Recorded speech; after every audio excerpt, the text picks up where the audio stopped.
Chalk up another one for the top movies of the year for me. Battle of Sexes, detailing obviously the events I couldn't see when I was younger because I wasn't a lot. It was about, what, 72, I think they said? So it was maybe 73, 72 or 73. Yeah, this is about 20 years, give or take. No, it was about, that'd be about 16 years before my time. And even that, even if it had been 20 years, still probably wouldn't have been too young to remember it. Detailing the events of when Billie Jean King took on Bobby Riggs.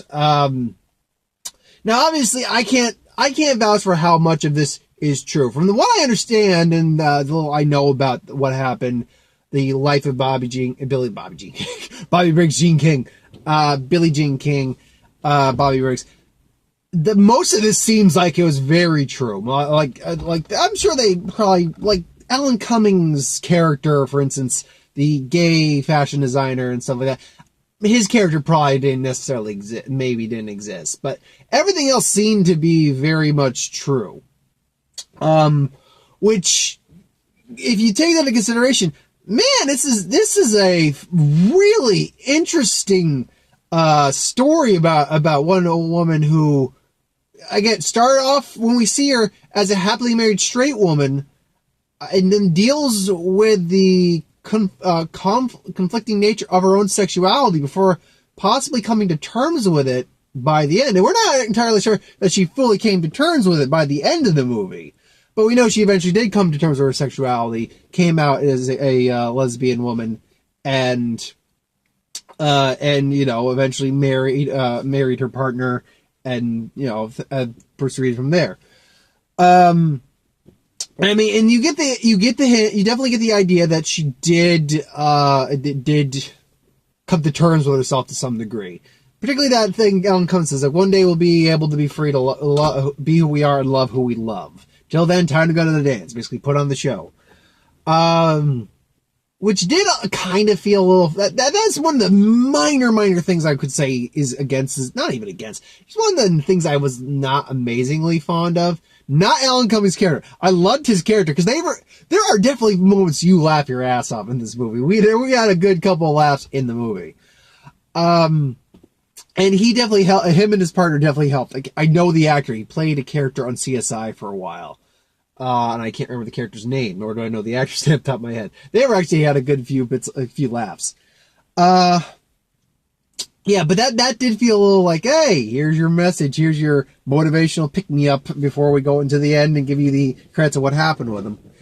But, I heard, from the couple people who have seen this movie that, and it was out without spoilers, though you know how it eventually ends anyway. I heard that Emma Stone, this is probably one of the best performances of her career, and I'm a huge I love Emma Stone. Yes, truth be told, she is probably one of my, I actually don't have many celebrity crushes, to be honest. I think I got maybe a top 5, and that'd be pushing it. Emma Stone's right up there in my, like, top 3 to 2.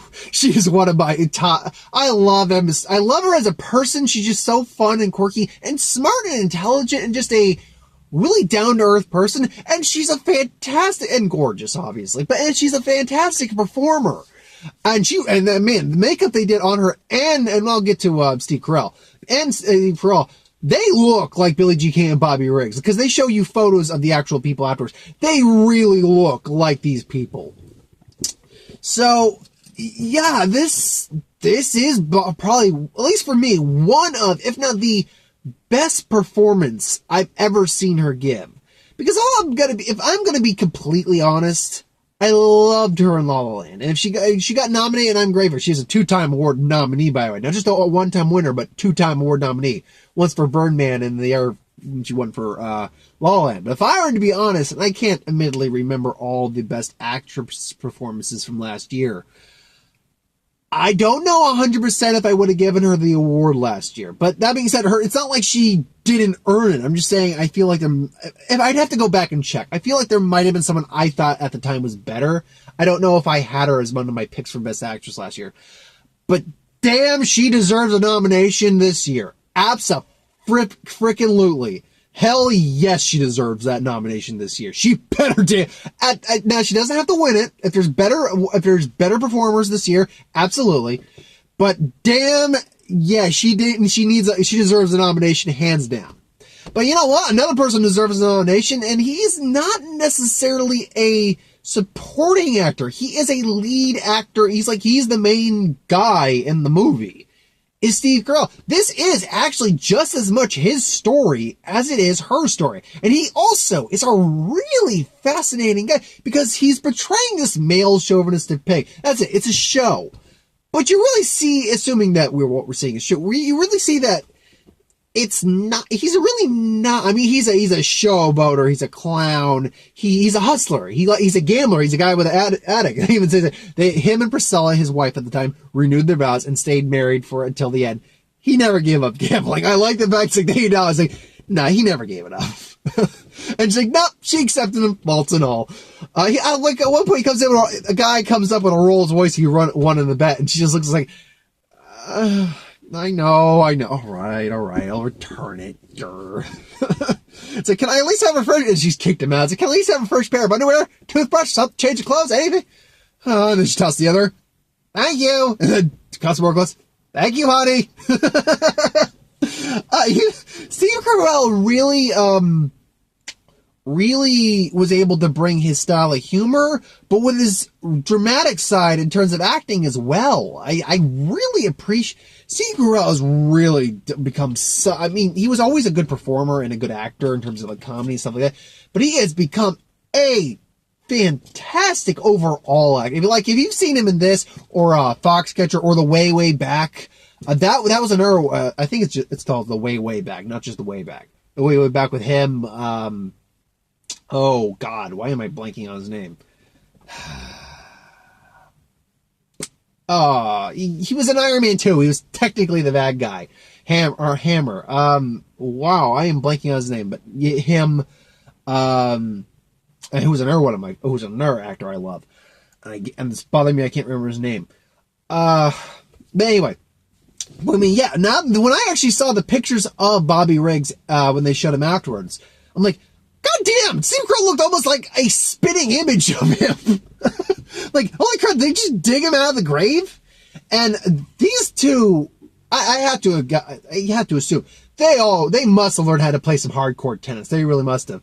But what's more impressive, not just the fact that they played tennis, but they had to literally reenact shots from the actual event. They had to go in there, they had to set up, I'm certain not all of it was shot for shot, choreographed shot for shot like that. But for the points that really mattered, they had to really literally rewatch the footage, rewatch the event, and have to basically sorry, I heard voices. Someone's probably walking. Yeah, someone's walking this way. Whatever. Yeah, they had to basically choreograph those entire movements, entire shots that went on.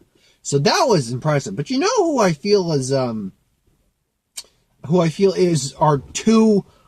I don't think anyone's really underappreciated in this. I think Hilary Swank even played Margaret. The Arm, as she's called, the woman who beat Billie Jean King and then Steve Carell beat. I think that was Hilary Swank, and she's not in the movie a lot, but she's fine for what she is. It's not like it was a groundbreaking role or anything like that. But the two actors who I didn't even know were in the movie were Sarah Silverman. I'm guessing plays the road manager to these girls for the women's soccer ball teams of these women. And she first off, she was getting a lot of laughs, but she really helped kind of keep the girls together. She was a really solid foundation for this entire group. She's able to get the sponsors. She's doing that. It's a pack of cigarettes and all that. And then she goes, yep, you play tennis. I'll be the smoker. It's just I like it when they confront Bill Pullman, who I'm going to get to in a second, because he's the other guy who I think is completely underrated. Not underrated, just I don't think he's going to get enough recognition in the movie for how well first of all, I love Bill Pullman anyway, but how good he was. But when they show up, say, I just want to be, calm and collecting in my facts before I commit cold-blooded murder. And it's a fact. It's men are just better. So that you'll just put then we'll just leave. Fact. We'll set up our own tournament. Fact. Are we really doing this? Yep. How are we going to do this? I have no idea. I love those. It's how are we going to do this? I have no idea.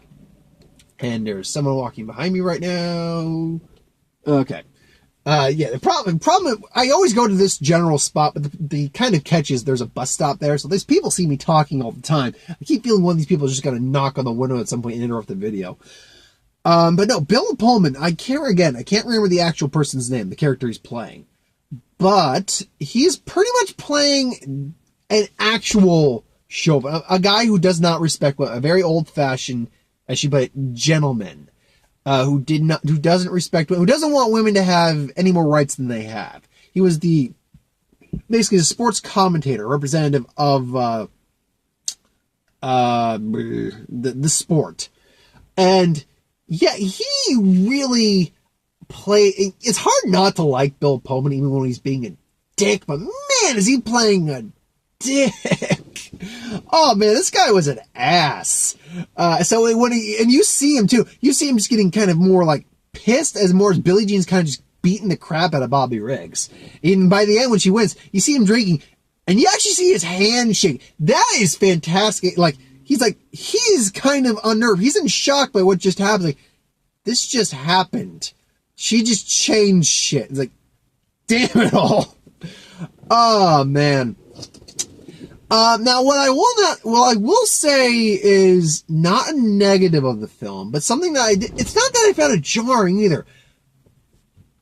Just the movie of Billie Jean struggling against Bobby Riggs, that whole conflict could have been a movie of itself, but instead it explores, well, first off, Bobby Riggs' actual gambling addiction. I love how he's in with his therapist, and they're playing blackjack, by the way.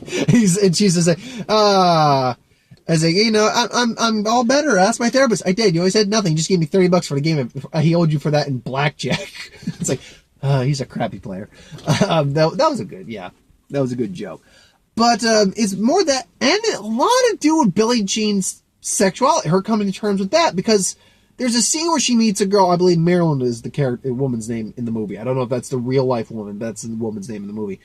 And for some reason, you see Billie Jean, for some reason, suddenly feels kind of like, she feels different around her. She feels odd around her. She feels attracted to her.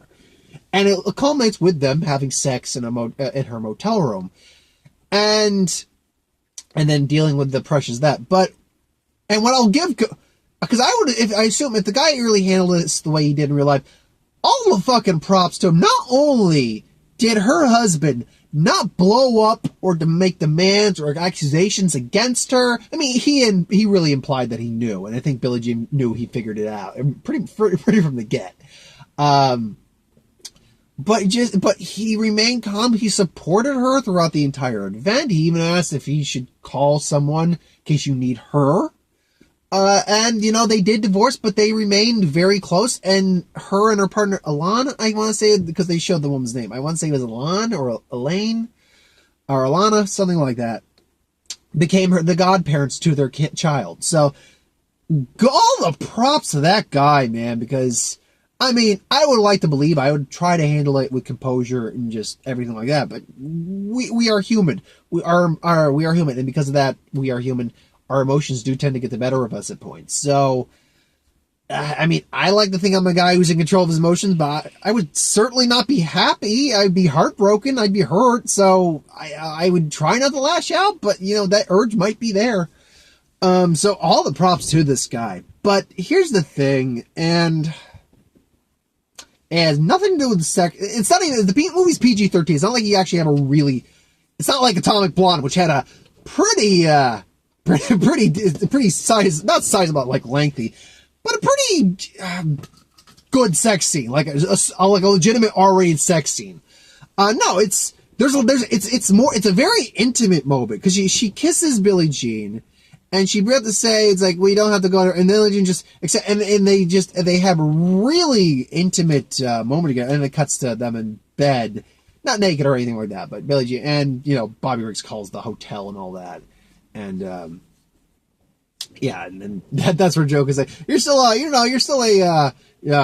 hairy-legged feminist, right? It's like, I'm a woman who plays, tennis. Same thing. It's like, yeah, and, by the way, I shaved my legs now, Bobby, thanks. But my issue with the scene is not with the scene. I was really tempted to tell this guy to shut the fuck up in the theater, because he wasn't loud enough, like, he wasn't like screaming, yeah, fuck! No, but I could hear him, and I think he was with his girlfriend, which is why I really didn't, or with someone. That's why I didn't really say anything, and if he was the only one really saying something, so he just goes, yeah, kiss her, that's, oh yeah, that's hot, yeah, he's doing this, like, and look, as a guy, I can appreciate the aesthetic of Emma Stone and another chick making out. As a guy, yeah.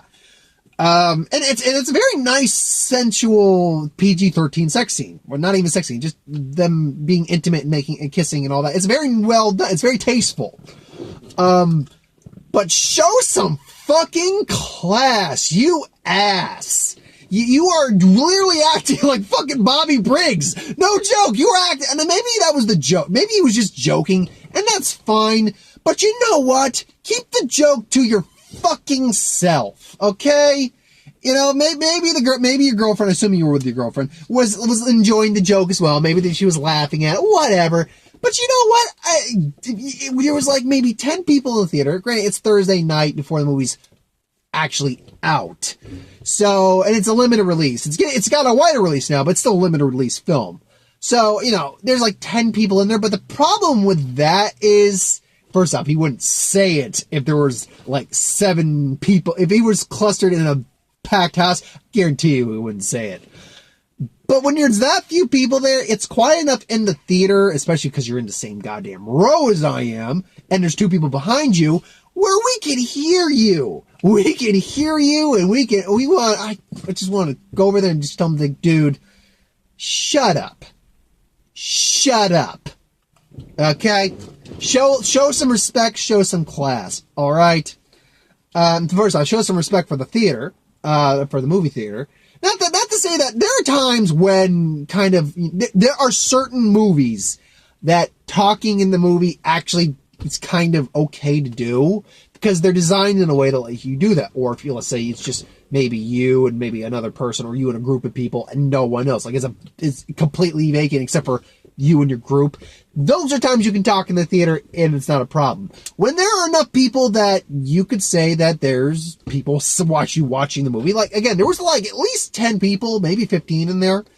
So when there's that many people in there, show some respect, shut up. Anyway, I digress. Other than that, I can't think of anything else that, I mean, I will say this. I am not a tennis fan, but damn it, if they didn't make tennis fun, it really tends to, like, we know Billie Jean King is going to beat Bobby Briggs. We know that. But the tension in that match for a while was really palpable. And when that final shot from Billie Jean King came, you kind of like on your edge of your seat. It's like, you know she's going to win, but it's that moment when you're waiting for it. It's like, it's fantastic tension. I loved it. It was really good. It really made me appreciate, the sport a bit because, and not that I didn't to begin with, but if I were to be honest, I don't like tennis that much. But which is another thing. They showed these guys, at characters training, and I assume we actually see, cause we see, Emma Stone jogging and doing like actual drills. That was her doing the whole, weaving in and out, weaving between the tennis ball, exercise and then the fast paced motions. Jesus, she got in shape. She's got the feet of a freaking boxer. Not even a boxer, like a freaking dancer. Like a dancing boxer who plays tennis. She was light on her feet, man. Absolutely. Holy crap. So yeah, what would I give this? I mean, damn, would I give it a 10 out of 10? Because the only negative, not even negative, the only minor thing I had was that kind of, and there goes the light. 1 second. Ooh, okay, well, I'm gonna make this quick because I think I turned that. Oh, okay. I thought my radio was about to come on. Because honestly, besides the little minor quibble I had about that, good for you, we'll be free when it will be free to be who we are speech, the pick me up speech, I guess I'm going to call it, by Alan Cumming. I had no complaint. Everything is fantastic in the film. Yeah. I can't think of many films I've given a 10 out of 10 to this year, but, in fact, maybe I'll have to go back and check that. This is making my top 10, absolutely. Is it my number one? Oh, that's a tough, because right now my number one before thinking on this movie more, my number one would either be Baby Driver or Logan, and I think I lean more towards Logan just because of the weight of that film and just what just the culmination of a career, honestly, of an actor as a character and what it did with that character and some of the themes and things along those lines in that movie. Baby Driver might be a close second, though. Logan Lucky's probably in there as well. These are all like in my top 5 right now. Absolutely. This is definitely in the top 5. I don't know where it places, but it is. It's in there. It's in there. So let's see. Trailers now. Blade Runner. Got that. That's coming out, I think, next week. Apparently the reviews are fantastic coming out. The early reviews. At least the early Facebook or social media responses. Only the Brave, the one about the hotshots, the firemen that go and fight the serious forest fires, the wildfires. Yeah. I can't wait to see that. Looks like another one that might be an Oscar contender. Pitch Perfect 3. Now, this is not the same trailer I got originally, which was terrible. Honestly, it was not a good trailer. This is definitely a better trailer. This is definitely goes back more to what Pitch Perfect should be like. They still had a little bit of the explosions and them fighting people. Okay, that's going to be a thing regardless. But I do like the fact too, like they do go all acapella, and then this band goes up. It's like, we only do the acoustic, or we only do the oral accompanying. It's like, it's kind of weird that everybody is better at the one thing we're good at. Yeah.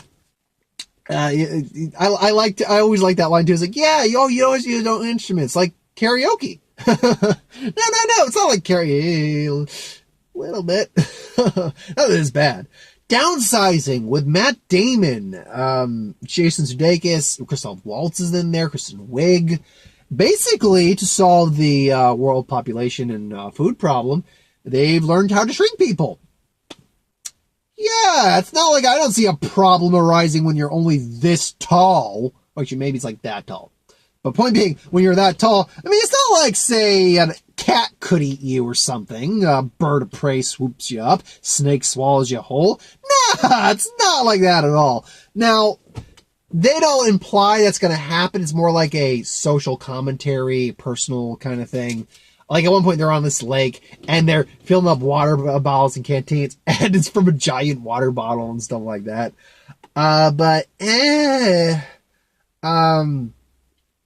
Goodbye, Christopher Robin. That looks like it's going to be a really good movie, detailing the events of the guy who actually wrote Christopher Robin, what he went through, what his family kind of went through, because as it claims in this, at least in the movie, Christopher Robin is based off his son. So we'll see how that goes. I can't remember the actual guy's name, but it's something, and the guy's name and the Wonder Woman, basically detailing the true story of the man who created Wonder Woman. The fact that he was married and that he kind of started falling for another woman, and then his wife fell for another woman, and they were in a functioning three-way relationship, that they all loved each other. So that looked, it's Luke Evans. I'll watch just about anything with fucking Luke Evans in it. I love Luke Evans.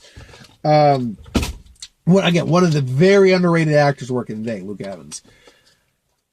So yeah, that looked really fascinating. They're calling him, like, there's a lot of S&M kind of sadomasochism stuff in here, and bondage and all that stuff. And then Shape of Water. I'm looking forward to The Shape of Water. That looks weird and Guillermo del Toro-y, and I love every moment of it. I would like to think it's a prequel to Hellboy with Abe Sapien, though he looked a little different when he was younger. I'm going to say no. Unless there is a thing on there on his little thing called Abe Sapien. Abraham Sapien. He's not Abe Sapien. But you know what? He looks damn close to Abe, so I'll call him Abe for the entire movie if I want to. And no one can stop me.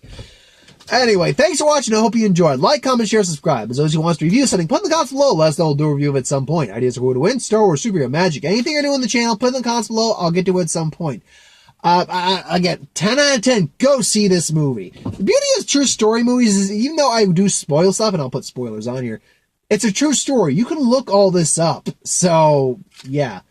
Next week will be Blade Runner, and hopefully, maybe Mark will be able to join me for that one. I don't have it. I mean, besides who wins, and I'm gonna have to do the who would win when I get home. I actually lined up a list of all the who wins I'm doing. Of the ones I still got to go through, or have to go through, I'll probably pick out an easy one that I don't have to research very hard. Other than besides the who would win, sorry. I've already done the what ifs. There will be a Magic video tomorrow. I'll be opening a bundle of Ixalan. And there's no Dragon Ball Super this week, but there will be next week. The special, man, Goku vs. Jiren. Looking forward to that. And Rick and Morty in box office on Sunday. Anyway, thanks for watching, and I'll see you folks next time. Have a good night, everyone.